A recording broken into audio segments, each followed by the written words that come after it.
Good morning students, how are you बेटा।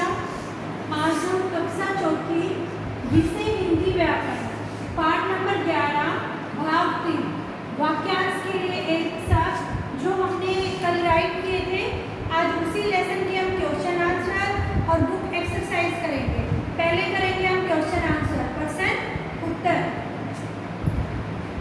Question number first है हमारा, अनेक शब्दों के लिए एक शब्द प्रयोग करने से क्या लाभ होता है।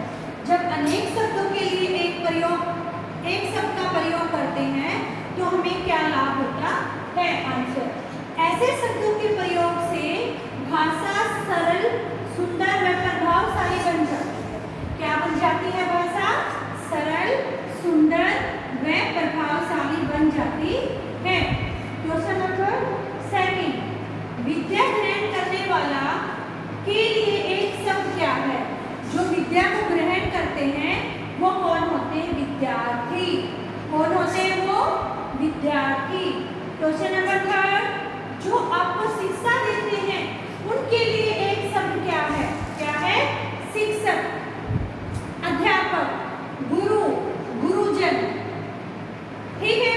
क्वेश्चन नंबर 4, ये 1 2 3 क्वेश्चन आपने अपनी फेयर नोटबुक के अंदर है। फोर्थ क्वेश्चन आपने अपनी बुक के अंदर राइट करना है। अनेक शब्दों के लिए एक शब्द किसे कहते हैं? आंसर, ऐसा शब्द जिसे अनेक शब्दों के लिए प्रयोग किया जा सके उसे अनेक शब्दों के लिए एक शब्द कहते हैं। एक ऐसा शब्द जिसे अनेक शब्दों के लिए प्रयोग किया जाता है उसे अनेक शब्दों के लिए एक शब्द कहते हैं। तो बेटा ये है हमारे क्वेश्चन आंसर और साथ में ही हम अपनी बुक एक्सरसाइज करेंगे। ठीक है कि इस लेसन के अंदर हमने क्या पढ़ा है।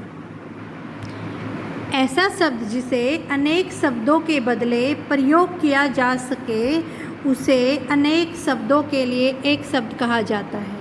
ऐसे शब्दों का प्रयोग से भाषा सरल, सुंदर और प्रभावशाली हो जाती है। अब है हमारा क्वेश्चन नंबर सेकंड, निम्नलिखित प्रश्नों के उचित उत्तर पर सही का चिन्ह लगाइए।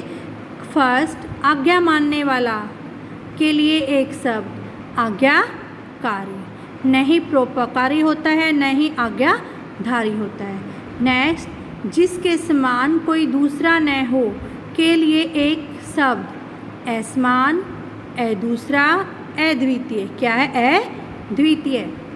जलचर जिसके लिए एक शब्द है, जो जल में रहता है, जो जल पीता है, जो जलता है। कौन है? जो जल में रहता है। अनंत किसके लिए एक शब्द है? जो पहले का हो, जिसका अंत न हो, जो बहुत ऊंचा हो। जिसका अंत न हो वह क्या कहलाता है? अनंत। दिए गए चित्रों के लिए एक शब्द लिखिए। क्या ये? किसान, मगरमच्छ, मंदिर या फिर पुजारिन। निम्नलिखित वाक्यों में प्रयुक्त मोटे छपे शब्दों के लिए एक शब्द का प्रयोग कीजिए और रिक्त स्थान भरिए। मंजुल के माता पिता नहीं हैं, वह डैश है। मंजुल के माता पिता नहीं हैं, वह अनाथ है। रामधन पढ़ लिख नहीं सकता, वह अनपढ़ है। क्या है? रामधन पढ़ लिख नहीं सकता, वह क्या है? अनपढ़ है। नेक्स्ट, शेर सिंह किसी के किए हुए उपकार को नहीं मानता, वह क्या है? अपरोपकारी। बाबा आमटे दूसरों पर उपकार करने वाले हैं, इसलिए तो सब उन्हें क्या कहते हैं? परोपकारी कहते हैं। तो बेटा एक बार हम ये रीड करेंगे। अनेक शब्दों के लिए एक शब्द।